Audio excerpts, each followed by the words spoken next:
কি তোর বাপ দাদার মানুষ মারবি কত আর দেখাইলো ছাত্র জনতায়।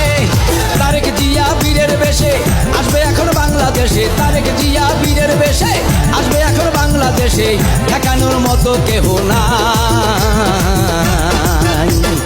দেশনেত্রী খালেদা জিয়ার সালাম জানাই, নাজিমুদ্দিন আলম ভাইয়ের শুভেচ্ছা জানাই, তারেক রহমানের পক্ষে সালাম জানাই, নাজিমুদ্দিন আলম ভাইয়ের শুভেচ্ছা জানাই। নেতা আমাদের খোঁজ নিতে হবে না, আমরা নিঃস্বার্থে বিএনপিকে ভালোবাসবো। দুঃসময়ে আপনার পাশে ছিলাম, ইনশাল্লাহ আগামীতেও থাকবো। कोई शहर नहीं, जड़ जाट का गैर नहीं।